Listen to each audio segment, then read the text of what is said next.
So maybe we can start with Rikki first. Okay, thank you, Angelo.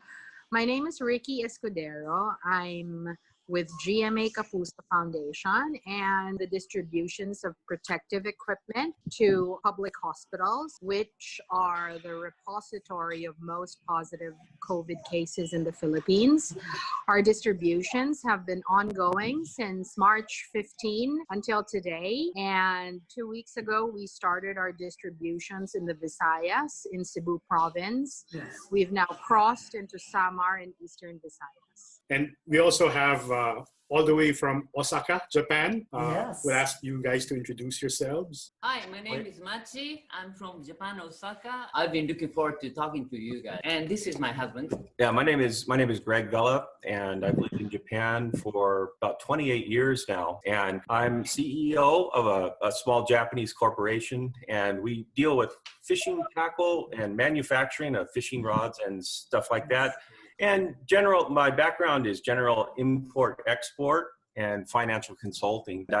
Before that, I grew up in the United States of America in California. And then I also, just before Japan, I lived for 3 years in Hawaii.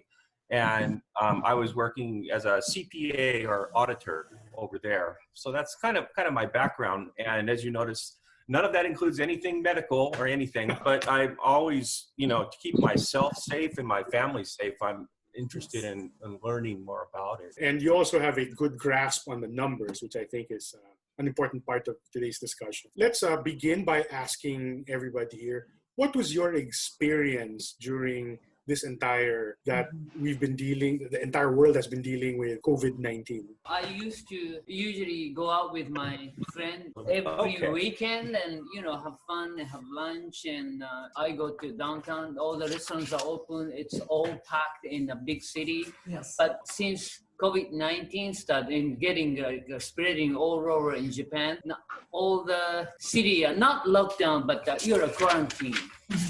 And people don't go out, and the trains totally empty, and the restaurants are closed, and the only thing it's always busy is hospital. It's just when you go outside, nobody's there. It's just like a ghost town. So I kind of depressed. I mean, my lifestyle totally changed since then. And we are always afraid or scared that, am I going to get the COVID, corona or something? I'm always scared. But now, the number of the patients is getting decreased because Japanese people wear masks. That's one of our culture.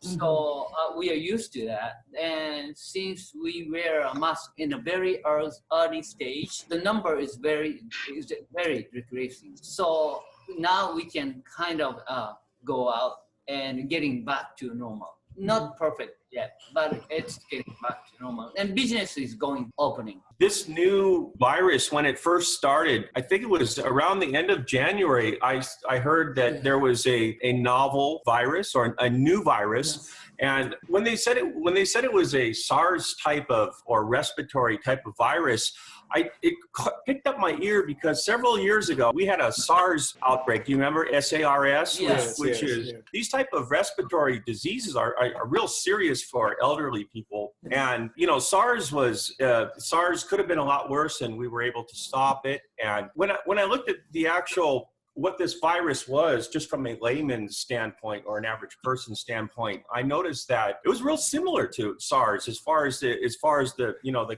molecular structure of what this disease is. I just know that it's similar to SARS, and there's a big risk for having a high transmission rate. They told us, just getting news before it became a big issue or even politicized, that it could only be spread from animal to animal, maybe to different or similar species. And in the beginning, there was conspiracy theories. I'll put all that aside, but there was this type of novel virus was found in mammals, specifically in different types of bats. Leaving the whole thing aside, what they did in China or didn't do, which I don't think we know everything now. When it was first reported, I thought, well, it's a new virus. And I was thinking maybe it would be a problem with people's pets, because some viruses that, not all viruses are like from dogs to humans or from humans to dogs or cats. So I thought, well, maybe people's pets will be affected. Maybe this was going to be a small problem for people's pets, because the way they explained it, it had a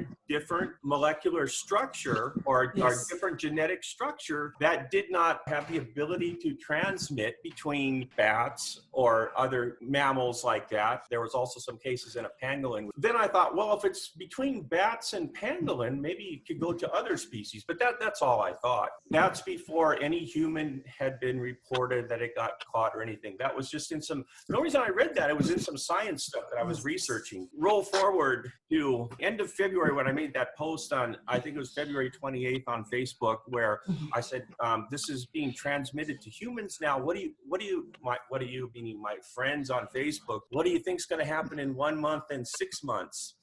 And we were all wrong. It was much, much, much worse.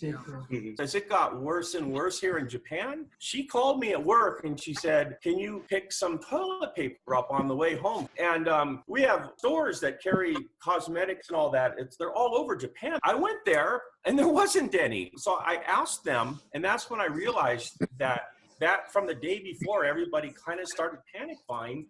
And I went to another store and they said one per customer, and one was, I think, 20 rolls, right? But I'm like, what's going on? Then in America, people were fighting over it, and you saw the videos, and you know, that only lasted for a couple days in Japan because the government came out and said, you know what, there's this COVID doesn't have anything to do with toilet paper. And they made a law where if you sell it, like on the black market online, you can go to prison for 3 months. If you sell masks or whatever at a higher, like if you buy it and try to, hoard it and sell it. It's like anything else. When people start to panic, things change very quickly, and there was no reason to panic. But in America, people were going crazy over it. Then I just realized this is going to be, there's more to this COVID, because if Japan could be affected like that, because in Japan society, everybody kind of cooperates. It's kind of hard to explain, but it's kind of, people follow the rules, and not that they don't in America, but Americans don't follow the rules as much as Japanese people do.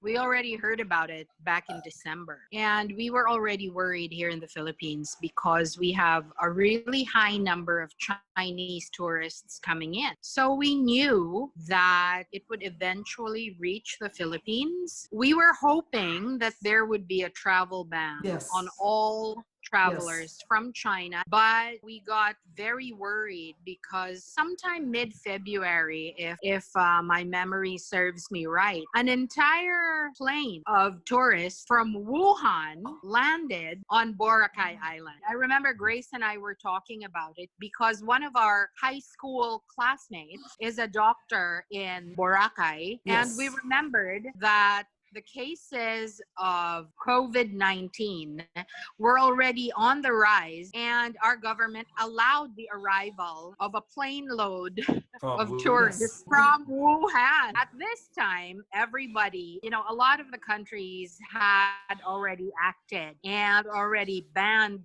the influx of Chinese tourists. I don't want to sound like I'm xenophobic because actually I'm half Chinese. It's about transmission. And since we're not like Japan, which is a first world country, we're a third world country, we're a very poor country, and we really don't know exactly how we're going to cope once the virus gets here. And you know what? Case number 1 was a tourist from Wuhan who arrived in the Visayas, landed in the province of Cebu, and jumped on to the island of Dumaguete. That was the first case of the coronavirus, and her live-in partner, was case number 2. That's how COVID-19 arrived in the Philippines. What is actually worrisome is that there has never been a policy of mass testing or targeted mass testing. Rikki, in all fairness, Japan never did any mass testing. Yes, but Japan as a culture, the Japanese are very obedient. I remember those images from the news when that terrible tidal wave happened, post that earthquake. 2010. And then everybody was just like lining up, get aid. There was no riot. There was no looting. This is Japan. And we're like, you gotta hand it to the Japanese. When it comes to discipline, they have it. In the Philippines, you're faced with a situation wherein people are more worried about where they're going to get their money for their next meal for their families. Yeah. So they're not going to be about following the rules. They're going to be more concerned about feeding their families. I've heard it many times during our distributions in poor communities. COVID-19 isn't going to kill us. Hunger will. Yes. So see, in Japan, there's no widespread abject poverty that is working against rules. I don't think Filipinos really want to break rules. Yes. I just think they don't have a choice. Yeah, Rikki, in America, they are a rich country, but still, and they are not worried about what are we going to feed my family next tomorrow or something, or today. But still, they don't line up. They're not really this big, right? I'm sorry. Yeah. They're not But this, they fight over. I think it also goes to culture. Culture. So I was very interested about this topic when Grace told us that we would be discussing the cultural differences that affect COVID and COVID responses in different countries. Right. Because in the Philippines, which is basically a poor country, there is a problem with compliance because simply put, people are hungry. Yeah. There's not the same problem in Japan. And certainly the United States is a first world country. However, the difference between Japan, I think, from the outside looking in, and the US is that the US is a melting pot of different cultures. And ever since before, they're all about their freedom. Freedom of speech, the freedom of expression, the freedom to carry firearms. It's really a cultural problem in the US in the sense that if you tell them to restrain yourself, you're going to have a problem because they're going to look at it as an infringement on their freedom. Right. But COVID-19 is really going to infringe on your freedom, and it will hit at your family, it will hit at your neighbors. So you have to look at the fight long term. Yes, you cannot go out. Yes, you cannot party. Yes, you cannot firework for the 4th of July, but you're not going to have 50,000 deaths. In the US, it's crazy. They have COVID parties wherein an infected COVID person throws a party just to see if he or she can infect somebody else.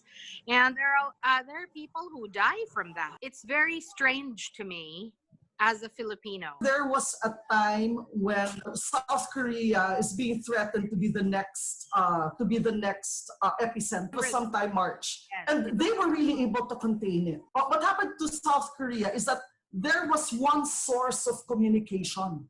There's one source of information, which is the Blue House, which apparently is very different from the US. Because apparently what's happening right now in the US is that the medical people or the technical people will say something and the politicians will say another. And if you are, well, this is just my analysis, but if you are an ordinary citizen, it's like that kind of scenario is empowering you to also make a choice on whether you follow in wearing masks or you follow or you don't. I think the main factor why South Korea was able to beat COVID-19 very early on was that they really adopted a strategy of targeted mass testing.